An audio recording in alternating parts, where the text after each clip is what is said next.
Bonjour et bienvenue à toutes et à tous pour cette exploration des sources. J'espère que vous êtes bien installés. Aujourd'hui, on part pour la Grèce antique, un monde qui nous semble à la fois familier et étrange, pour y découvrir la place, oui, vraiment singulière de l'abeille et de l'apiculture. On pense souvent au miel, bien sûr, c'était l'unique source concentrée de sucre connue des Grecs et des Romains pendant des siècles. Mais l'abeille, c'était bien plus que ça. Comment est-ce qu'elle était perçue, utilisée, symbolisée? Pour répondre, on va s'appuyer sur une analyse assez fouillée, notamment issue d'une thèse universitaire, qui a décortiqué des textes anciens. Pensez à Aristote, Platon, mais aussi des découvertes archéologiques, parfois surprenantes. Notre mission aujourd'hui va aller au-delà des évidences, dénicher des faits un peu étonnants, et surtout comprendre la richesse culturelle incroyable de cet insecte, qui dépassait, mais alors de loin, son simple rôle utilitaire. Accrochez-vous, il y aura quelques moments où l'on se dira « Ah ouais, tiens, j'avais jamais vu ça comme ça ». Alors, commençons par le commencement. L'abeille, Mélissa ou Mélita en grec ancien, et plus précisément l'espèce Apis mellifera, qu'on connaît bien en Europe, était absolument cruciale. Son miel était partout. Difficile d'imaginer leur alimentation, leur médecine, voire certains rituels sans lui. Oui, c'est vrai que ça marque une différence nette avec l'Asie, où la canne à sucre, elle, était connue bien plus tôt, ou avec des régions où les abeilles locales, elles produisaient moins de miel. Mais au-delà de cet aspect purement pratique, comment les Grecs la considéraient-ils, elle, l'abeille? C'est une excellente question, parce que leur regard était complexe. Pour les penseurs comme Aristote, par exemple, pas de doute, l'abeille était un animal, un zoon. Il lui reconnaissait des sens, la capacité d'hiberner ou du moins de réduire son activité l'hiver, de dormir aussi. Il l'observait avec une précision assez remarquable. Mais elle restait une sorte d'exception dans le grand schéma du vivant qu'il essayait de comprendre. Une exception.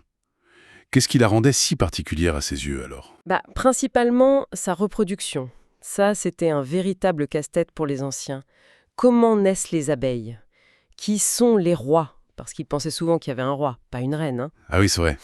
Et Aristote lui-même, malgré ses observations très fines, restait perplexe. Il a envisagé plusieurs hypothèses, y compris une forme de génération spontanée ou quelque chose qui ressemblerait à ce qu'on appelle, nous, la parthénogénèse, une reproduction sans fécondation. Cette incertitude sur son origine, sur sa reproduction, ça la distinguait très nettement des autres animaux, dont le mode de reproduction sexuée était, globalement mieux compris, même si les détails restaient parfois flous.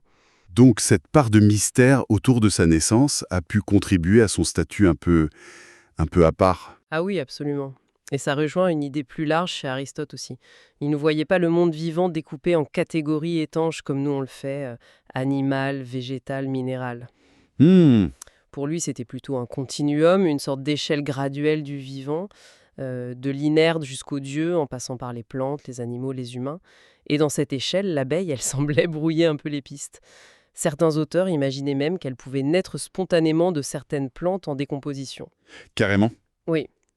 D'autres notaient des analogies assez troublantes. L'essaimage, par exemple. Cette division de la colonie, ça rappelait le bouturage des végétaux.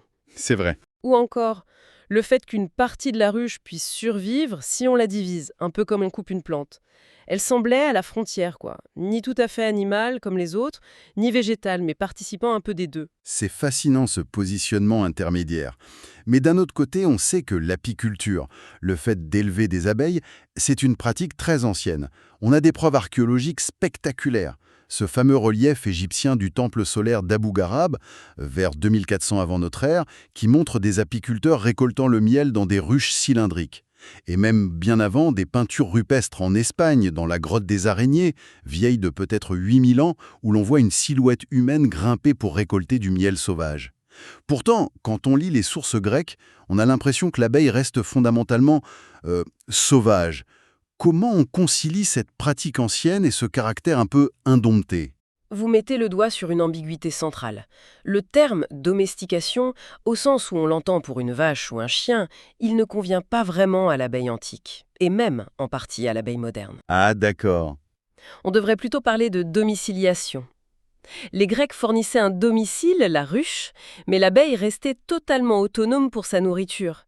Elle butinait librement, parfois très loin, et surtout elle conservait son instinct fondamental, l'essaimage. À tout moment, une partie de la colonie pouvait décider de partir pour fonder une nouvelle demeure. Ça, c'était hors de contrôle direct de l'apiculteur. Mais ils essayaient quand même de les gérer, non? Quelles étaient leurs techniques? Oui, ils tentaient de les accompagner, disons. Ils utilisaient différents types de ruches, souvent horizontales, posées au sol ou sur des supports, faites en matériaux périssables comme l'osier tressé, on l'appelait ça sménos, ou le bois, ce qui explique d'ailleurs pourquoi on en retrouve si peu. Mhm. Parfois aussi en terre cuite, kéramion, ça c'est plus durable. Le fameux vase Orestada, trouvé à Corinthe, et longtemps pris pour un simple récipient, a finalement été identifié comme une ruche grâce à des analyses chimiques qui ont révélé des traces de cire. Ah oui. Ça montre bien la difficulté de l'archéologie sur ce sujet. Pour gérer l'essaimage, Aristote raconte qu'il faisait du bruit, en frappant des objets métalliques ou des poteries. Du bruit. Oui, peut-être pour désorienter l'essaim en vol et le forcer à se poser à proximité pour être récupéré. On sait aussi, par d'autres sources, qu'ils aspergeaient parfois la ruche ou l'essaim avec de l'eau mielée ou du vin doux, pensant peut-être les attirer ou les calmer. D'accord. Et bien sûr, l'enfumage était connu et pratiqué. Mais attention, le but n'était pas de chasser les abeilles, mais de les calmer lors de la récolte. Quand elles sentent la fumée, elles se gorgent de miel en prévision d'un éventuel départ, et une abeille pleine de miel est moins encline à piquer. C'est une technique qui est toujours utilisée aujourd'hui. Et cette fameuse loi de Solon à Athènes qui imposait une distance minimale entre les ruchers, ça, ce n'était pas une tentative de contrôle plus poussée? Pas vraiment sur les abeilles elles-mêmes, non. Cette loi, bon, si elle est authentique et bien attribuée à Solon, on parle du VIe siècle avant notre ère, elle visait surtout à réguler les relations entre voisins. Elle fixait une distance d'environ 100 mètres entre deux ruchers pour éviter que les abeilles d'un propriétaire n'aillent, disons, piller les ressources florales du voisin ou, plus probablement, pour éviter les litiges en cas d'essaimage. À qui appartient l'essaim qui se pose entre deux propriétés? Ah, d'accord, une question de propriété. Voilà, c'était donc plus une question de droit de propriété et de bon voisinage qu'une véritable maîtrise de la biologie de l'abeille. Le contrôle restait très limité. Et pourtant, c'est ça qui est incroyable. Malgré ce caractère sauvage, indomptable, cette créature mi-domiciliée était érigée en véritable modèle de civilisation par les penseurs grecs. Pourquoi l'abeille, spécifiquement? Qu'est-ce qui, dans son comportement observé ou même imaginé, la rendait si parfaite pour symboliser à la fois l'ordre idéal et ses dérives? C'est exactement là où ça devient passionnant. Les Grecs étaient fascinés par l'organisation apparente de la ruche. Pour des auteurs comme Xénophon ou plus tard le Romain Sénèque, la ruche, avec son roi qu'il croyait mal, rappelons-le, unique et obéi, apparaissait comme l'image parfaite de la monarchie idéale, ordonnée, travailleuse, où chacun a sa place et contribue au bien commun. L'ordre parfait. Mais cette même organisation pouvait servir à illustrer le contraire. Chez Platon, dans la République, la cité idéale est comparée à une ruche saine, ok? Mais il utilise aussi la métaphore pour décrire la décadence politique. Les faux bourdons, ces mâles oisifs et consommateurs de miel, représentent les citoyens inutiles et dépensiers qui corrompent la cité et mènent à la tyrannie. Ah oui, les deux faces de la médaille. Exactement. L'abeille offrait donc un miroir puissant pour penser le politique. On la voit même sur les pièces de monnaie. J'ai vu des exemples de cités comme Éphèse, Maronée en Thrace ou Chéa dans les Cyclades. Ce n'est pas anodin de frapper une abeille sur sa monnaie. Non, en effet, c'est un symbole fort d'identité et de prospérité. À Éphèse, par exemple, l'abeille, Mélissa, était intimement liée au culte de la grande déesse Artémis, la principale divinité de la cité. Les prêtresses d'Artémis étaient d'ailleurs parfois appelées les Mélissailles, les abeilles. L'abeille symbolisait peut-être la richesse issue du commerce, le miel et la cire étaient des denrées précieuses, mais aussi l'ordre social et religieux garanti par la déesse. D'accord. Tout cela se rattache à leur conception de la physis, la nature. Mais attention, pas une nature chaotique, plutôt une nature porteuse d'un ordre intrinsèque. L'abeille, par son organisation sociale complexe, semblait incarner la dike, un concept riche qui signifie à la fois la justice, le droit, mais aussi l'ordre juste et naturel des choses. Un peu comme on parlerait d'un écosystème équilibré, mais avec une dimension morale en plus. C'est ça. Et on allait jusqu'à lui prêter des technas, c'est-à-dire des savoir-faire, des arts ou des techniques quasi humaines. L'architecture, bien sûr, avec la perfection géométrique des alvéoles hexagonales qui fascinait déjà les anciens. Oui, c'est vrai que c'est bluffant. La musique et la poésie aussi, par des liens symboliques, on disait que les muses pouvaient prendre la forme d'abeilles, et par l'usage très concret de la cire pour fabriquer la syrinx, la flûte de Pan. Aristote note même qu'elle semblait prévoir le temps, rentrant à la ruche avant l'orage, leur prêtant une sorte de météorologie instinctive. Elle apparaissait donc comme civilisée, travailleuse, organisée, mais paradoxalement sans les marqueurs essentiels de la civilisation humaine, le feu et les lois écrites. Cette dualité est vraiment omniprésente. Explorons maintenant une autre facette de cette complexité. Sa relation profonde, et là encore ambivalente, avec la vie et la mort. Commençons par le côté vie. L'abeille semblait être une protectrice. Oui, elle est souvent associée à la préservation de la vie, et ce dès l'enfance. Il y a le mythe très connu de Zeus, bébé, caché en Crète pour échapper à son père Cronos, qui, lui, dévora ses enfants. Oui, Selon certaines versions, il aurait été nourri et protégé par des nymphes abeilles ou directement par des abeilles sacrées. Un autre récit concerne Cypsélos, le futur tyran de Corinthe. Sa mère l'aurait caché dans un coffre ou une ruche, kypsel en grec, d'où son nom, pour le soustraire aux aristocrates qui voulaient le tuer. La ruche devient un refuge salvateur. incroyable. Et de façon plus prosaïque, le miel était parfois le premier aliment symboliquement donné à un nouveau-né pour lui souhaiter une vie douce et prospère. Et la médecine antique s'en servait énormément, si je me souviens bien. Le corpus hippocratique, par exemple. Ah oui, absolument. Le miel et la cire sont omniprésents dans les remèdes antiques. Le miel était vanté pour ses propriétés cicatrisantes sur les plaies et les brûlures, ce que la science moderne a d'ailleurs confirmé en partie. Oui. On l'utilisait contre la toux, pour divers troubles digestifs ou gynécologiques. La cire servait d'excipient pour les pommades, mais elle avait aussi ses propres vertus. L'image la plus frappante est sans doute celle d'Ulysse dans l'Odyssée. Pour résister au chant mortel des sirènes, il bouche les oreilles de ses marins avec de la cire d'abeille. La cire devient ici une protection directe contre une mort séductrice. C'est une image forte, ça. Et n'oublions pas l'aspect économique. L'apiculture permettait de vivre, de faire vivre une famille, même sur des terres pauvres et arides, difficiles à cultiver autrement. On pense à certaines régions de Grèce ou même à la Corse dans l'Antiquité réputée pour son miel. C'était une activité qui demandait un investissement de départ relativement modeste, mais qui pouvait rapporter des bénéfices non négligeables. Elle soutenait la vie économique des communautés. Cette association à la vie va même jusqu'à l'idée d'immortalité, n'est-ce pas? Le miel comme une sorte d'ambroisie. Oui, le miel était souvent perçu comme une nourriture exceptionnelle, presque divine, une sorte d'ambroisie terrestre, oui. Sa qualité première et stupéfiante pour les anciens, c'était sa capacité de conservation quasi parfaite. Le miel pur ne pourrit pas. C'est vrai. Et cette propriété a été utilisée de manière très concrète pour conserver les corps. On a des récits historiques, notamment chez Plutarque ou Xénophon, qui rapportent que les corps des rois spartiates Agésipolis Ier et Agésilas II, morts en campagne loin de Sparte, ont été plongés dans le miel pour pouvoir être rapatriés et recevoir les honneurs funèbres. Le miel préserve de la corruption post-mortem. C'est assez macabre, mais fascinant. Et dans un registre plus philosophique, on raconte que le grand Démocrite, sentant sa fin approcher, aurait réussi à prolonger sa vie de quelques jours simplement en respirant l'odeur du miel frais, comme si sa seule présence suffisait à repousser la mort. Incroyable. Mais l'abeille, c'est aussi le danger, la mort, la piqûre, évidemment. Bien sûr, une piqûre isolée est douloureuse, mais une attaque en essaim peut être mortelle. Aristote, toujours lui, relate un cas où un cheval serait mort après avoir été attaqué massivement par des abeilles. Mais le danger ne vient pas que du dard. Le miel lui-même peut tuer. Il y a la légende de Glaoukos, le jeune fils du roi Minos de Crète, qui serait mort enfant en tombant et se noyant dans une grande jarre de miel. Ah oui? Et plus historiquement avéré, il y a l'épisode célèbre de l'Anabase de Xénophon.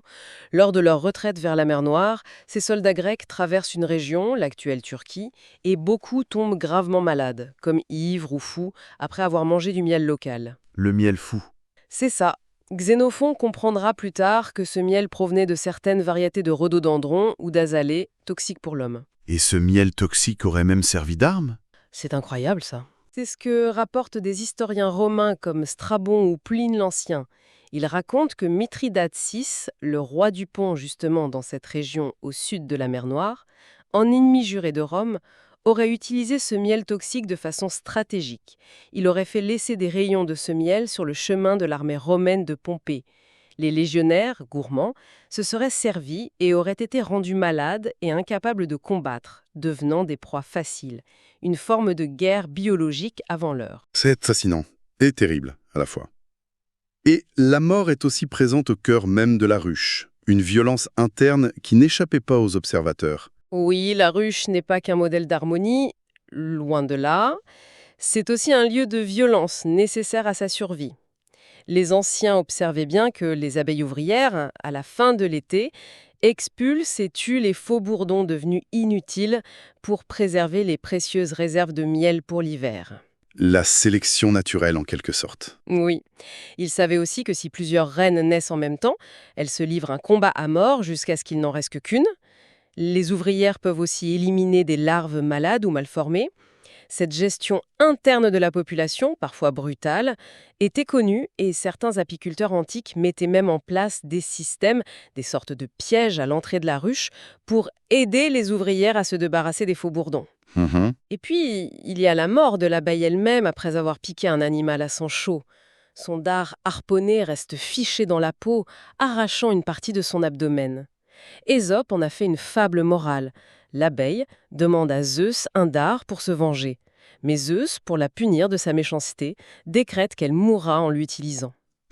La morale est sauve. Aristote, lui, plus scientifiquement, décrit le mécanisme biologique.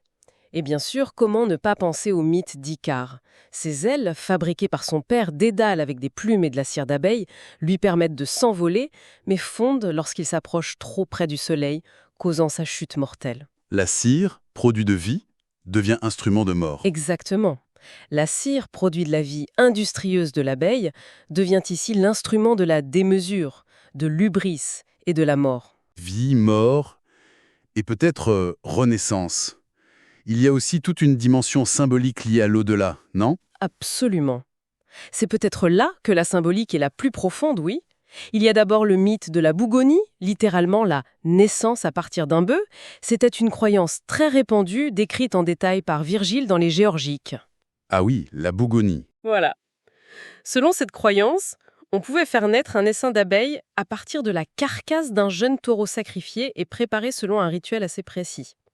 Cette idée est fascinante, car elle connecte directement plusieurs éléments clés: le sacrifice religieux, le taureau, la mort et la décomposition, la carcasse, et la renaissance sous une nouvelle forme, l'essaim d'abeilles. Ce n'était pas vu comme une simple technique, qui d'ailleurs ne fonctionne pas biologiquement telle qu'elle, soyons clairs, mais comme un processus chargé de sens sacré, liant la mort à une nouvelle vie grouillante. Et le retour des abeilles au printemps, après l'hiver, ça devait renforcer cette idée de cycle. Exactement. Leur quasi-disparition ou leur faible activité pendant l'hiver, suivie de leur retour en force au printemps avec les fleurs, était perçue comme un symbole puissant du cycle éternel de la vie, de la mort et de la renaissance. C'est au cœur de nombreux cultes et mystères antiques, comme ceux de Déméter et Perséphone. Et cette idée est poussée très loin dans l'interprétation que donne le philosophe néoplatonicien Porphyre, au IIIe siècle de notre ère, de la fameuse grotte des nymphes décrite par Homère à la fin de l'Odyssée. La grotte d'Ithaque? C'est ça. Pour Porphyre, cette grotte où Ulysse dépose ses trésors et où tissent les nymphes est un lieu symbolique de passage entre le monde divin et notre monde sensible. Et les abeilles, qui selon Homère fréquentent aussi cette grotte, deviennent, sous la plume de Porphyre, les symboles des âmes pures et justes. Des âmes? Oui, celles qui sont en transit, en attente de descendre s'incarner ou de remonter vers le divin après la mort. C'est une vision très liée aux idées platoniciennes de réincarnation et de purification des âmes. L'abeille devient une sorte de guide psychopompe, un passeur d'âmes. Alors si on essaie de rassembler tout ça, qu'est-ce que cette exploration nous apprend finalement sur le regard des Grecs? Qu'est-ce qu'on retient? Elle nous révèle que l'abeille était infiniment plus qu'un simple insecte fournisseur de sucre et de cire. C'était un condensé de symboles, un miroir dans lequel les Grecs projetaient et contemplaient certaines des tensions fondamentales de leur propre pensée, de leur rapport au monde.